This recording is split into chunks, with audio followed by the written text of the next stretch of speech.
Hello guys, welcome to the channel Concept of Laws. Today we start the topic voluntary non-fit injuria. Subscribe our channel for more videos. Now let's start the video.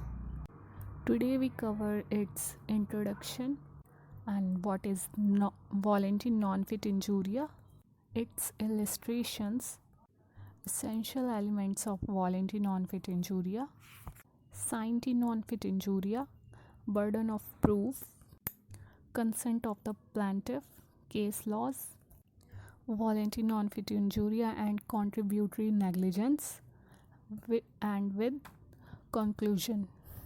It's all the part of voluntary non-fit injuria. First of all हम इसका introduction पढ़ लेते हैं.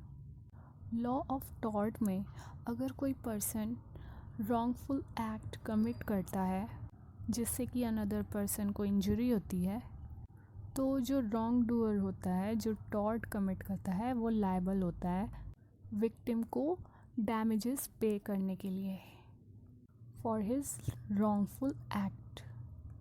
But कुछ cases में अगर कोई person loss सफ़र करता है किसी दूसरे आदमी के रॉन्गफुल एक्ट के वजह से, तो भी वो उस आदमी से डैमेजेस क्लेम नहीं कर सकता.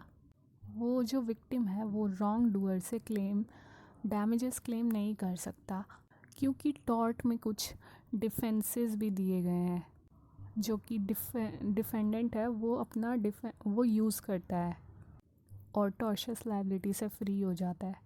तो इन डिफेंसेस में से एक है वॉलंटरी नॉन फिट इंजूरिया, जो कि एक टॉर्ट का एक डिफेंस है जिसके वजह से प्लेंटिफ को डैमेजेस नहीं मिलते हैं, कोई रेमेडी प्लेंटिफ को नहीं मिलती है.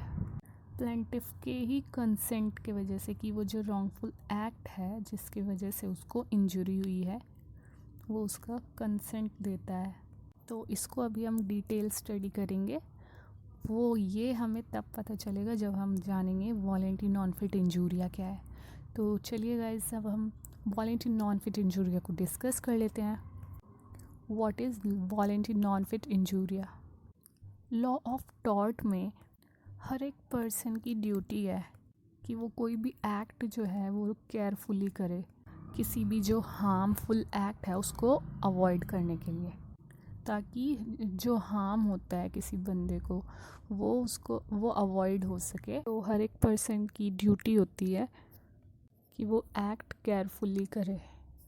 अगर किसी पर्सन को इंजरी होती है टॉर्ट में, तो वो जो अनदर पर्सन है जिसके वजह से उसको वो इंजरी हुई है, वो जो रॉन्ग डूअर है, उसके अनअवेयरनेस के वजह से, due to their failure of taking such care. For example, अगर एक पर्सन जो है वो अपना कार ड्राइव कर रहा है, तो उसकी एक ड्यूटी बन जाती है कि वो अपनी जो कार है उसको सेफली ड्राइव करे, जैसे कि मतलब स्पीड लिमिट में करे ताकि कोई एक्सीडेंट ना हो, किसी अनदर पर्सन को कोई हार्म ना हो. तो ये एक उसकी ड्यूटी है. इन केस अगर कोई पर्सन अपना कंसेंट देता है कि इस किसी एक्ट को करने के लिए जो कि उसको इंजर्ड कर सकता है, जबकि वो इंजरी जो है किसी दूसरे पर्सन के वजह से होती है. मतलब इसको अगर सिंपल वे में समझा जाए, जैसे कि कोई प्लेंटिफ है, अगर वो अपना कंसेंट दे रहा है कि वो इस एक्ट को करने से इंजर हो सकता है, उसको इंजरी हो सकती है, जबकि वो इंजरी जो है किसी अनदर पर्सन से होगी, मतलब कि डिफेंडेंट जो होगा उस केस में, उसके वजह से उसको इंजरी हुई है. तो अगर प्लेंटिफ अपना कंसेंट दे देता है, बट अगर प्लेंटिफ ने अपना कंसेंट दे दिया है, तो वो कोई डैमेजेस क्लेम नहीं कर सकता है रॉन्ग डूअर से. वो जो डिफेंडेंट है उससे वो कोई क्लेम नहीं कर सकता डैमेजेस, क्योंकि वो जो एक्ट है उस एक्ट में वो जो प्लेंटिफ है उसका वॉलेंट्रीली कंसेंटेड हो चुका है. मतलब वॉलेंट्रीली कंसेंट उसका आ चुका है कि वो खुद उस जो जोखिम में उसने खुद को अपने आप को डाला है, उसने ये बात एक्सेप्ट कर ली है. तो इस चीज़ में डिफेंडेंट से वो डैमेजेस क्लेम नहीं कर सकता। तो जो प्लेंटिफ का कंसेंट होता है उस एक्ट के लिए एज अ डिफेंस, ये जो डिफेंस होता है ये है वॉलेंटरी नॉन फिट इंजूरिया। इसका मीनिंग होता है a willing person, no injury happens. चलिए तो इसको एक इलस्ट्रेशन के थ्रू हम इसको समझ लेते हैं। एक पर्सन है ए, दूसरा जो पर्सन है उसका हम मान लेते हैं बी। अगर ए के पास एक बाइक है जिसका कि ब्रेक फेल है, ब्रेक जो है वो वर्क नहीं करते हैं, और जो पर्सन बी है वो इस बात को जानता है, वो बाइक की जो कंडीशन है उसको अच्छे से जानता है, तब भी वो ए से कहता है कि मतलब वो भी उसके साथ उस बाइक पर बैठेगा और ए जो है वो ड्राइविंग करेगा। तो ब्रेक फेल होने के वजह से जो उनको इंजरी होती है, एक्सीडेंट हो जाता है, तो इस केस में बी क्लेम नहीं कर सकता ए से कोई रिलीफ बी क्लेम नहीं कर सकता है, क्योंकि उसने खुद अपने आप को इस चीज़ में डाला है, अपने आप को प्रॉब्लम में डाला है, because he had voluntarily consented to sit on the bike.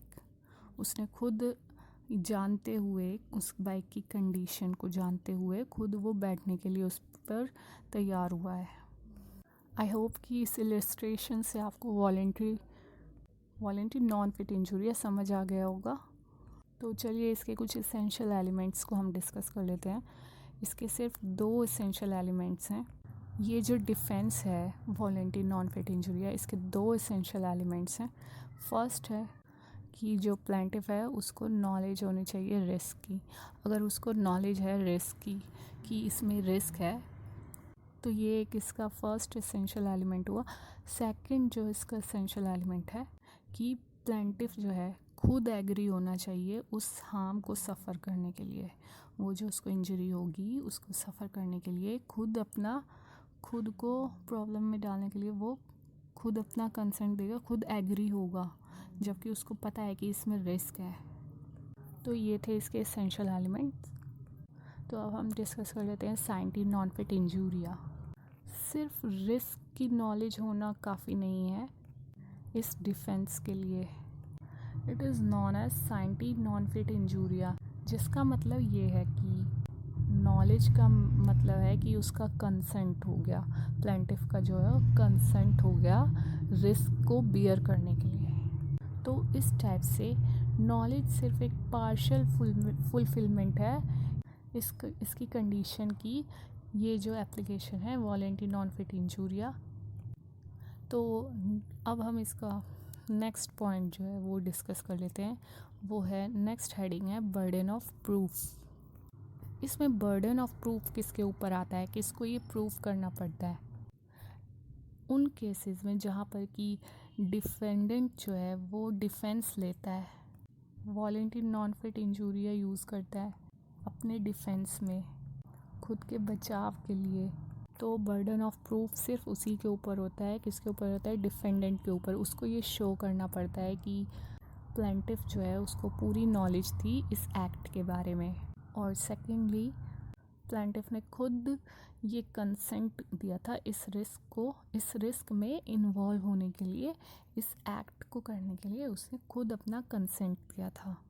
तो उसको जो डिफेंडेंट है उसको ये भी शो करना पड़ेगा कि प्लेंटिफ जो है उसको पूरी नॉलेज, वो अवेयर था इस एक्ट से,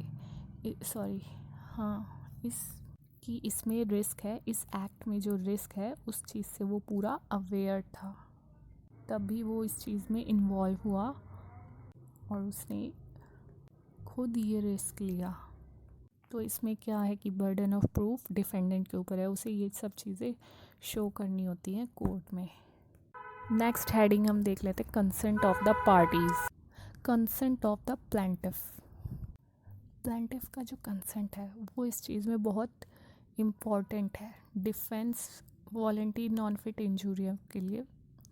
इस डिफेंस में प्लेंटिफ का जो कंसेंट है वही सबसे ज़्यादा इम्पॉर्टेंट है, क्योंकि जब वो खुद से कंसेंट देगा किसी एक्ट के लिए जो रॉन्गफुल एक्ट हुआ है, अपना खुद से कंसेंट देगा, तभी डिफेंडेंट जो है वो ये डिफेंस को टेक कर सकता है, ये डिफेंस ले सकता है वॉलंटरी नॉन फिट इंजूरिया का।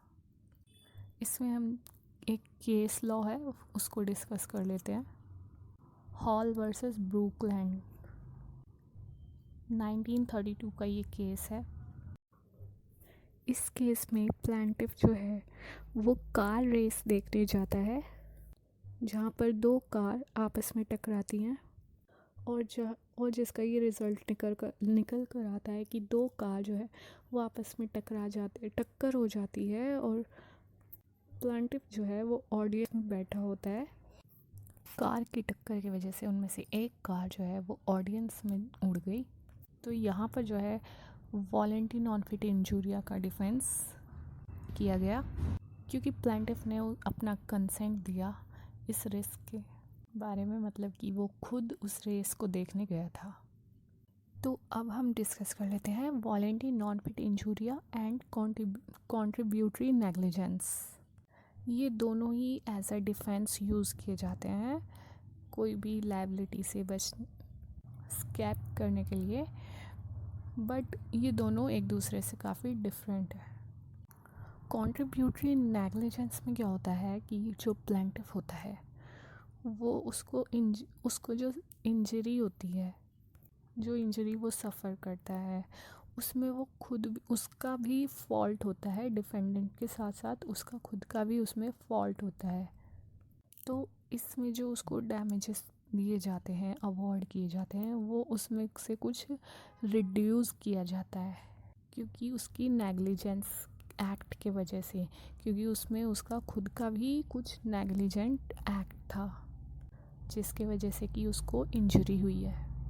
तो इस टाइप से इसमें जो दोनों ही पार्टी होती हैं वो दोनों ही पार्टी का फॉल्ट होता है। तो इस वजह से ये एक पार्शियल डिफेंस है जो कि डिफेंडेंट के लिए अवेलेबल होता है।